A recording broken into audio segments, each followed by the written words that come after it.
Hello, everybody. This is Miss Susie from Manitowoc Public Library, and we are here today with the incredible Mary Tooley because we're going to be doing our program about Isn't It Easy Being Green? Because you know, what animal is green? You know the one, right? The one that goes ribbit, ribbit. So we're going to do a whole program on frogs, and Mary Tooley's going to give us some information about frogs and then share her project that we're doing about frogs as well. So take it away, Mary. Well, thank you so much. I am Mary Tooley, Art in a Suitcase, and I love coming to the Manitowoc Library. So today's program is all about fabulous frogs. And I have brought a friend along to help me out. And here he is. You all know the very famous Kermit the Frog who says, "It isn't easy being green." Nope, Kermit, it's kind of hard being a frog. Yep, he's agreeing with that one. So, Kermit, would you like to help me today tell the kids, and hey, the big people out there too, in other words, all the animal lovers out there. Yeah, animal lovers, I love them. Yes, we're going to tell the animal lovers all about the fabulous frogs. Yes, and first thing we're going to say is something we talked about last month and the month before. So kids, do you remember what is the name of the scientists who study animals? Zoologists. Right. A scientist who studies animals is called a zoologist. And zoologists put animals in groups. Groups. Yes. I and you are in the mammal group. We've got hair. We're warm inside. We've got a backbone, we breathe with our lungs, and our moms gave us milk from her body when we were babies. Kermit is not a mammal. Do any of you know, and this is a hard one for kids. I go to a lot of schools, and I know this is the one, the animal group, that's the hardest for kids to remember. So if you don't know this, that's okay, but when you hear it, try to remember it. Then you can amaze your teacher when you go back to school. Amphibian group. Amphibian. Yep, that's you, Kermit. You're an amphibian. Now, an amphibian, the word amphibian means two lives. They start out in the water and they end up on land. But the thing about all the amphibians is they always need to be near water. Even when they change and go from the water part of their life to the land part of their life, they still gotta stick close to the pond or a nice tree that's wet from the rain. Yes. Okay. Now, the amphibian group has more than just frogs. And yes, you have to share the amphibian group. Sharing is a good thing. I mean, frogs are fabulous, but there are more fabulous amphibians. So here are some of the other amphibians. Salamanders. Don't get them mixed up with lizards. Lizards have the same shape, but salamanders don't have scales like a lizard. They have smooth, slippery, moist skin. So salamanders and their cousins, the mud puppies, and mud puppy is the name of, it is a salamander, but it likes to live in the water. And then there is another one in the group called a newt. So newts, salamanders, and mud puppies. Other kinds of amphibians. And then there's one more kind of amphibian, and you're never going to see it, but we'll mention it just so we're complete here with the amphibian group.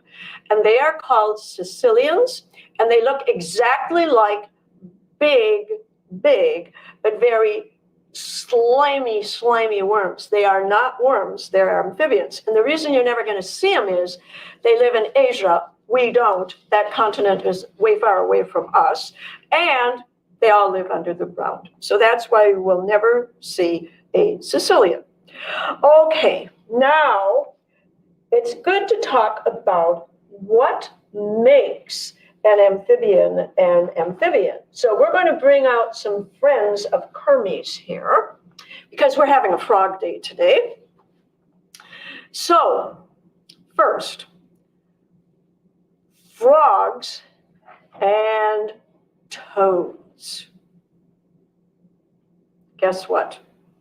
In this one, you might say it a couple times so you remember it. It's important. A toad is a frog.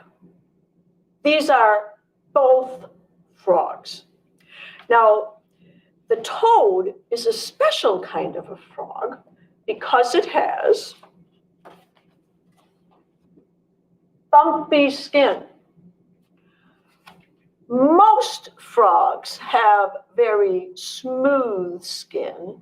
Toads are bumpy and lumpy. And toads are generally fatter, and they have shorter legs. Boy, you can really see it in this picture. Shorter legs on the toad. They can stand to be on a little drier places than a frog. They can hop a little farther from ponds, in other words. They don't need quite as much moisture. All frogs need water, but they don't need quite as much as the ordinary frogs. So it is a frog. It's just a special kind of a frog. Now we're going to take a look at what makes frogs so fabulous.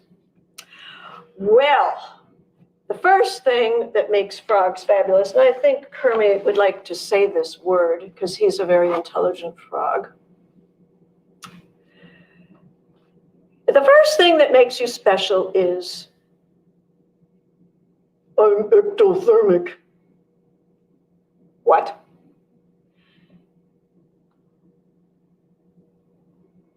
Got it. He's ectothermic.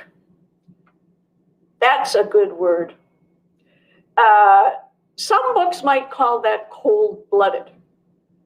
It doesn't mean his blood is cold. An ectothermic animal is the same temperature as the air around it. So, today, when I got up, it was an unbelievable 32 degrees. Bad for frogs. Ooh. He's glad he was in my house because if he were a real frog, he would turn 32 degrees. His whole body inside would turn 32 degrees and then he would freeze and die. If it were 100 degrees outside and you're ectothermic, then your whole body, outside and inside, turns 100 degrees. Whew, that would be really hot. So in an animal who's ectothermic, their entire body temperature, inside and out, is the same temperature as the air around them. We're not ectothermic. We're something called endothermic or warm-blooded. But again, kids, just remember the other word. It's so much better because it doesn't mean just our blood is warm. It means all of us all of our insides are warm, inside and out. When your mom or your doctor takes the temperature, you're supposed to be 98.6. You're supposed to stay 98.6, warm all the time. Frog's temperature up and down, up and down, up and down, depending on the air around it. However, kids, as you know, there are times when your temperature is taken and you're not 98.6 or around that. It doesn't have to be exact, but it has to be around that. And then you are what? You're sick. If your temperature changes, right? Yep. If my temperature changes and it goes up to 103, I'm sick. If you're up to 103, hey, it's just okay because the air around you is 103 degrees. You'd be hot, but you'd be okay. Okay. Now, the other thing that makes an amphibian is a backbone. So we have a backbone. Frogs have a backbone. I'll show you a picture of a frog skeleton a little later on. So we share that, the backbone or spine. Frogs have slippery skin. They're not dry like reptiles, like snakes. And they don't have fur. They don't have scales. And they, of course, don't have feathers. Here's the important thing about that skin, though. It's pretty special. Can you drink through your skin? Of course not. If you need a drink, it goes in through the mouth. Frogs can drink through their skin. And they can also breathe through their skin. Now, they do have lungs when they're in their second part of life. After they come out of the pond, those amphibians, the frogs, do get lungs. They use their lungs and their skin for breathing when they're hopping around on land. So if you see a frog hopping through their yard, it's doing both, lungs and breathing through the skin. But when they bury in the mud in the pond for winter, and they do that so it's warmer under that mud than it is out in the winter. So they have to stay warm in that mud. And then they breathe only through their skin.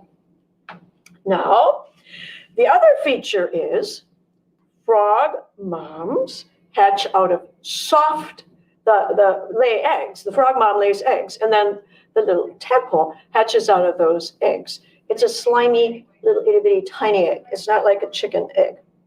Frogs have been on the earth for 200 million years.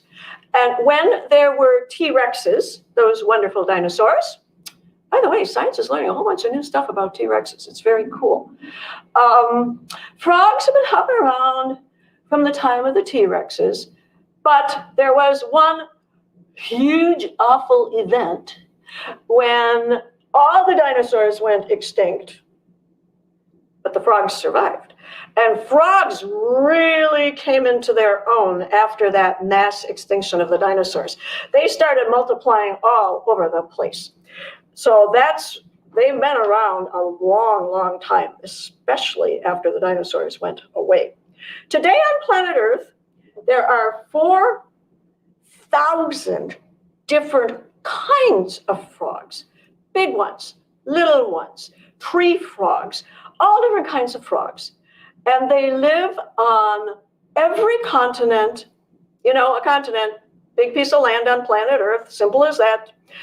They live on every continent except the one on the bottom of the earth. Think it in your head, kids. You know that one. It starts with an A. Antarctica. No frogs there. And you can use your good kid brain to figure out why. It gets to be below 32 degrees a whole lot in the Antarctic, and frogs just simply couldn't survive. Kermit was telling me the other day that 4 out of 5 frogs prefer to live in very warm places. That's a happy place for a frog, a nice warm place. Then they don't have to go under the mud or try to find some place to hibernate over the winter. Okay, now the biggest frog in the world is this big. This is the actual size of the biggest frog in the world. It is the Goliath frog. Goliath is another word for big or giant, and it lives in Africa. My cardboard cutout of the Goliath frog is the actual size of the frog. So if you were going to go over to Africa, you might get lucky and see the biggest frog in the world. There are a number of frogs, and they're usually tree frogs, that get very, very small in size. And I am wearing my froggy necklace today. You see the little frog on my necklace there? Can you see that? That is the actual size of the smallest frog in the world. And there are a number of species, not just one, that get this tiny. The smallest one would totally fit with nothing hanging off, of a dime out of a 10-cent piece. Okay, now, here we go. This is how a frog baby happens. I love this book. It's a very small book, but it tells it all. Frog mom swims in her pond, and she lays eggs.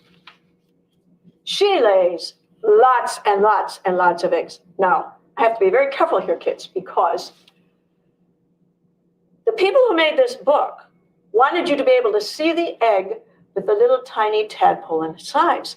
So they made that egg look like it's about the size of a marble. Those eggs are actually very tiny, tiny eggs, very tiny. And when they hatch, out comes a tadpole, which really is a baby frog. It doesn't look anything like a frog, so we give it a different name, a tadpole. The first time I remember looking for tadpoles in a pond, I was looking for something about that big. So don't make that mistake. The actual tadpole, you can be looking in the pond and you're going to have trouble seeing that tadpole. They are really, really little, kids. You know, you don't have to know everything. We learn as we grow, all of us. Then they get bigger. And if you look in this picture, you will see that, they've got little back legs. They get their back legs first, and they still got their tail. And now they got back legs, and then they swim around some more. And the next thing they get are their front legs. And okay, now look at this picture. Something goes away that they had, and that thing is their tail. Their tail does not fall off. It just sort of is absorbed or taken into the body. When the tail goes away and it's got its legs, bap, out it comes. It's a full grown up, full size, beautiful frog, and it can jump out of its pond. And that change from a tadpole into a frog is called, I love this word, metamorphosis. Metamorphosis is a great big science word, and it can be used for other things too, because it only means change. In this case, a radical change from a tadpole into a frog. Metamorphosis, you are going to be hearing more of that word in your science classes, and science rocks, as we all know. Haha, that's sort of a joke. I just thought of that, because rocks metamorphosize too. You can start out with one kind of a rock, and it can turn into another kind of a rock. But that's a story for another day. Okay, we're sticking with frogs here today. Now, Kermit gets all excited about this because we're going to be talking about my fabulous features. I have great features, like my eyeballs. Frogs' eyes are on top of their heads. Top of their heads. If you want to be silly, and every once in a while it's good to be silly, make two fists, put them on top of your head. If you were a frog, that's where your eyeballs would be, on top of your head. Why? There is a great reason why. If you are swimming around in your pond and you want to look for a bug, and the bugs are flying around in the air, all you have to do is stick your eyeballs out, and the rest of you can be hidden under the water, so you're safe from a predator, like a big bird who wants to swoop down and, I'll cover your ears, eat you for lunch. Okay, so you can just stick your eyeballs up there, and your eyeballs are looking for bugs, and the rest of you is safe under the water. And get this, this is so cool. If we mammal types, we human mammals, close our eyes, we have these two cool eyelids. I cannot see anything now because my eyelids are not see-through, transparent eyelids. Okay, frogs have eyelids like ours, but they also have a second set of eyelids, and those are clear like swim goggles. And one eyelid comes down here, but they can leave that one open, and then they take their clear eyelid and it comes up from the bottom, and they're exactly like a swim goggle. So when they're swimming underwater, they have their eyeball protected, but they can still see where they're going. Now that is a very cool feature, and I wouldn't mind it if people had it, but we don't. So that's why frogs are so fabulous too, because of that fabulous eyelid. Okay, now let's see what else we got here for frogs. Then we have their skin, which we talked about already. Their skin is all slippery and moist. Even if it's a bumpy frog, a toad, a bumpy frog, the skin is still moist. It has to be, kids. Don't go to a pond and bring frogs home and put them in your backyard in a cardboard box or something. If a frog stays out in the sun and the skin dries out, they have little holes in their skin called pores. We do too. But if their pores dry out, they close and the frog will die. So a frog has to stay wet and moist because it has to breathe through that skin. We don't have to do that. And it has to also drink through that skin. The next fabulous thing about frogs, and poor Kermit, the puppet maker did not give Kermit ears.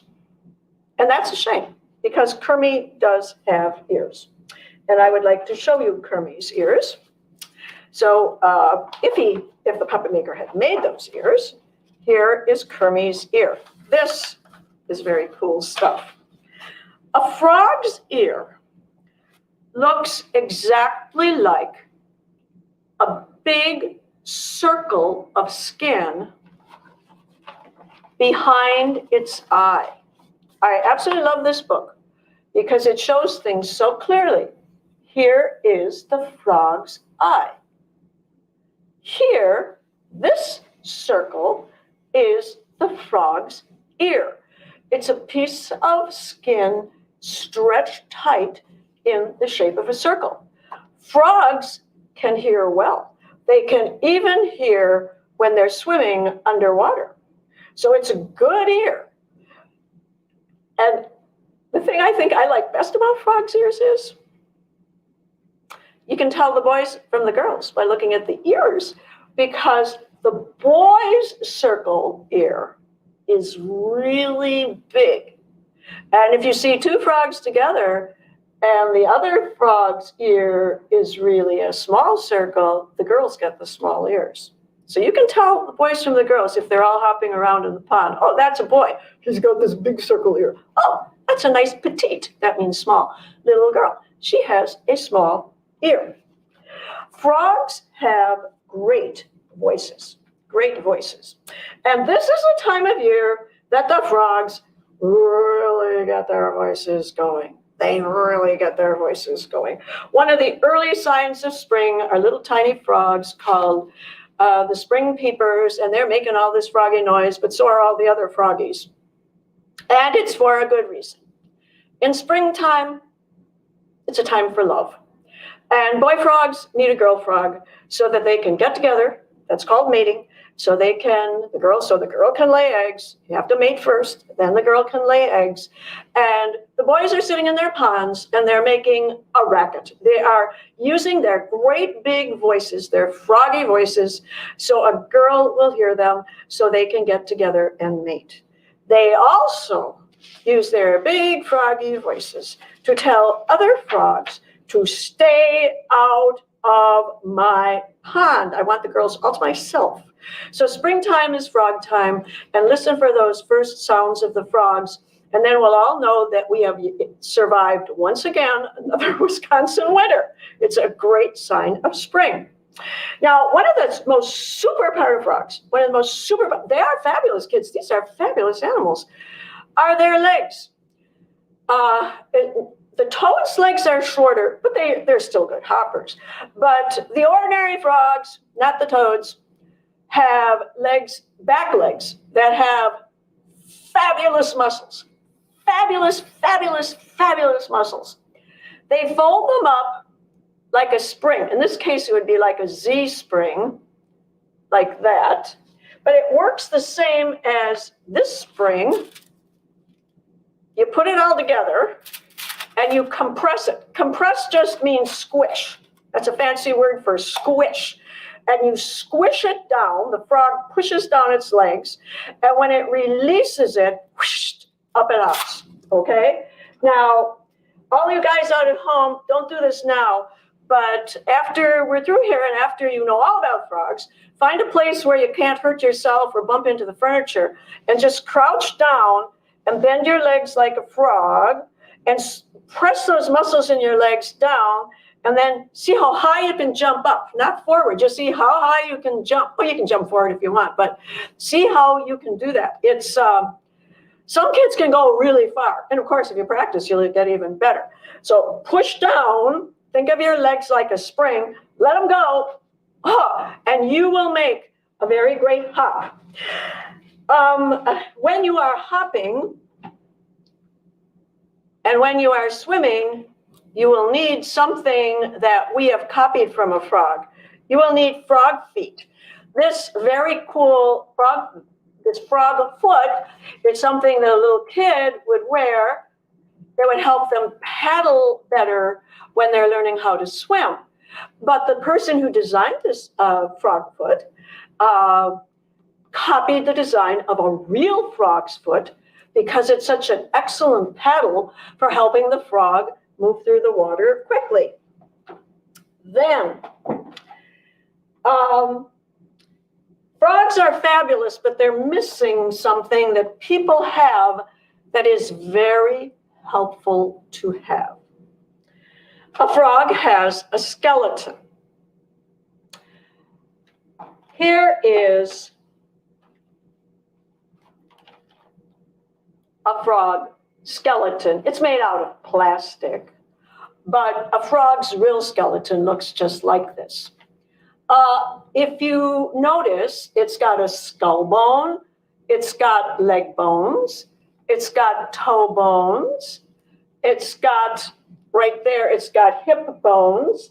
It has a very short backbone, but it is a vertebrate animal. That means it does have a backbone. It's not as long as ours.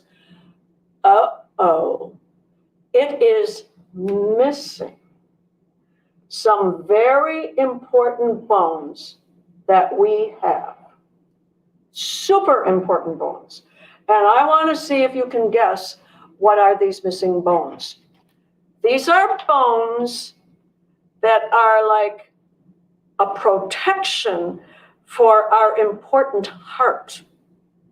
So if we have somebody come up to us and give us a great big hug, and maybe they're hugging us too hard. Ooh, they're hugging us really, really hard.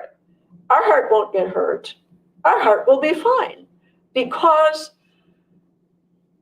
you can run your hand up and down these bones and they come back far. Our ribs. Please remember, kids, frogs have no rib bones. Their hearts are not protected. You are not supposed to pick up wild animals. And one of the good reasons you should not pick up a frog is if you pick it up and it's trying to get away and you squeeze it so it doesn't get away, you can kill it because there are no ribs to protect its heart. And you could injure the frog's heart. So leave those frogs alone, but boy, are they fun to watch. They are a lot of fun to watch. And then another feature of a frog, which is just the best, happens when it's lunchtime. When it's lunchtime, a frog is a carnivore.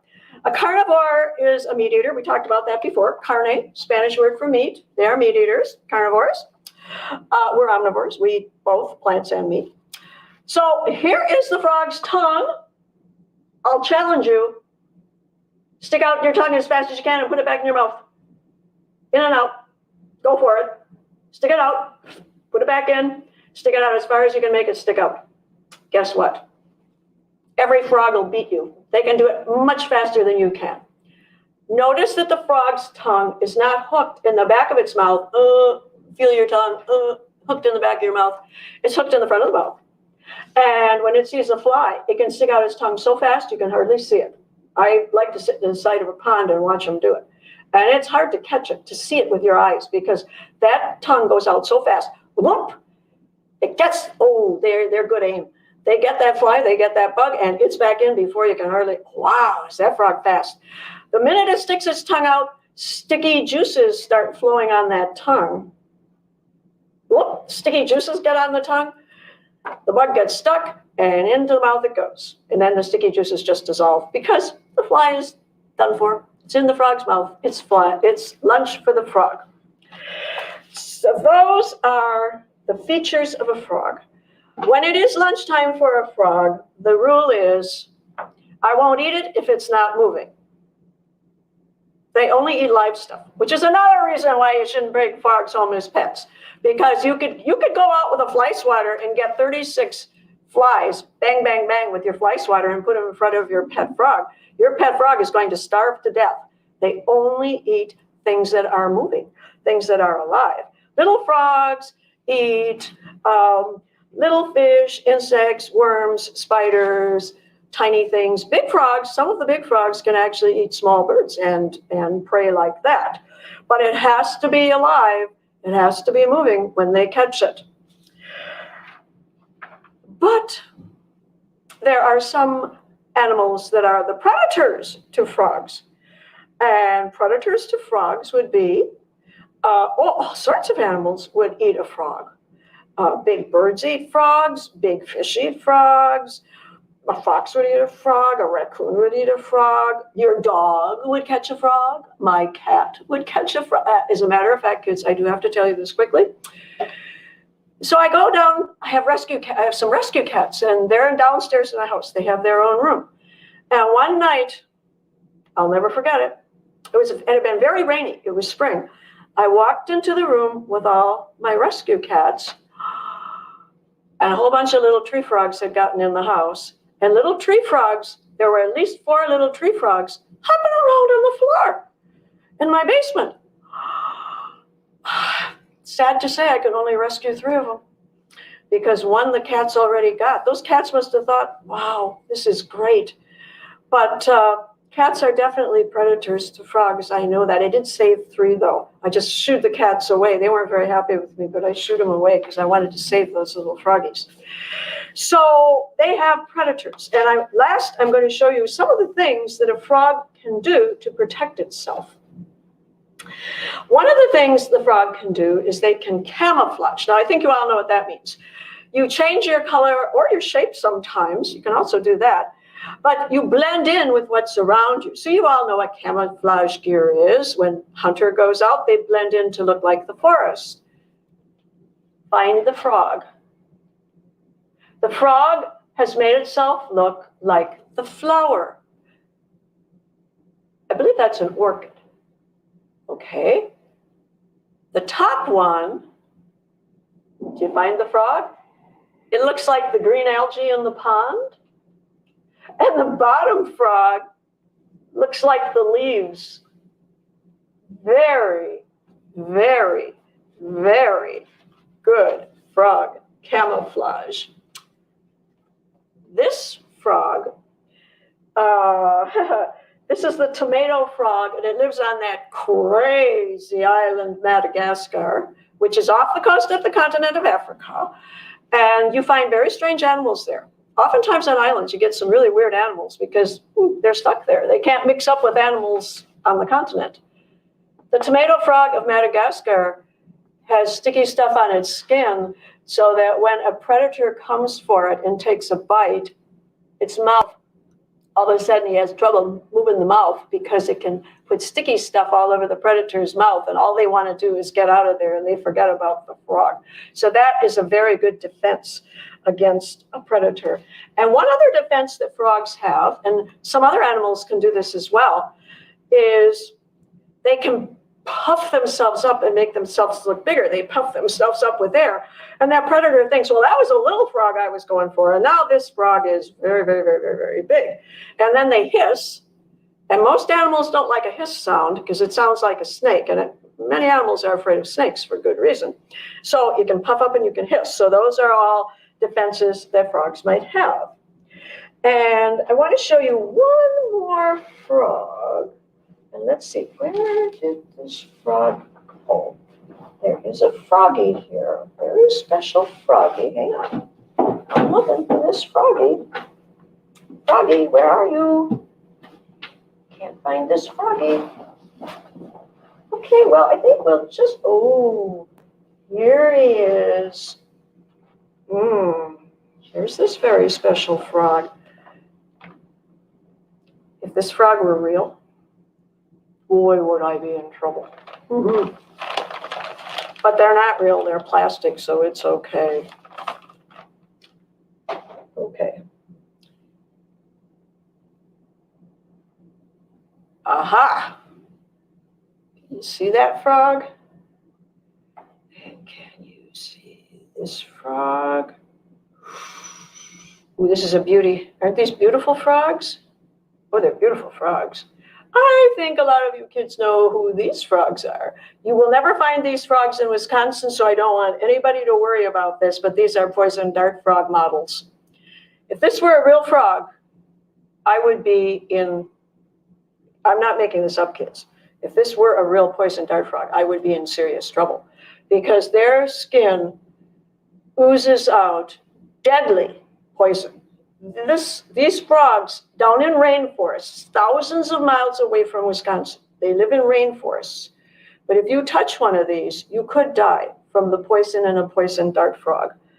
And they come in all these beautiful colors and patterns because they don't have to camouflage. The birds and the animals that like to eat frogs just know that if they see a bright colored frog, they know to avoid it. The animals have gotten smart. Okay, now to end. Frogs are indicator species. That means if you see a lot of dead frogs, that's telling us people there's something wrong with the water because, hey, if you're breathing and drinking through your skin, they're telling us this water is polluted. We can't live here. So we have to be very careful with our frogs that we have clean water on Earth. So I'm hoping that this summer you will have lots of frogs that you see. You can go to ponds and water should be still. Don't look for them in Lake Michigan. The water is too rough. But in lakes, ponds, rivers, and streams, look for frogs, look for tadpoles. And let's hope that we all see lots of frogs this summer, and that'll mean that our water is healthy and good. You are going to make a frog pond for the art project. It's a great project. You're not going to have any trouble with any of the steps in the project, except I need to show you how to make the spring for your frog. You have 2 strips of green paper. Glue them together so they look like a letter L. And then this is what you do to make the spring. And then you're going to cut out the frog picture, glue it on the spring, and then glue the spring into your pond so it looks like your frog is jumping up and down. Take it and fold it down, and then fold it across, and then fold it down and across. And keep doing that, and then you will make a spring. And it's easier to do it like this when it's on a table. So first you fold it one way, and then you fold the other one over. And then you fold it, and then you take the other one and fold it across. And it should always look like a letter L, or a backwards letter L. And you keep doing that, and then you will make a spring. Got it? First one way, then the other way. Thank you so much for joining us. I'm glad there are so many animal lovers in Manitowoc. And remember, wild animals should stay in the wild. Only pets are for petting. And we'll be back next month, and we're going to talk about the biggest bird in the world. And then we're going to talk about the smallest bird in the world. Thank you so much. I love coming to the library. Thank you so much, Mary, for having us today and for joining us here. We did have someone who was watching who wanted to say hi. Janice Herschel said to say hi, and thank you very much. Great. So I'm glad to share that with you. This is the 3rd out of 5 that we're doing in a series with Mary Tooley, so please watch for her next session that's coming up soon. And thank you, Kermit, for joining us as well today. I love my library. Yay! We'll see you later.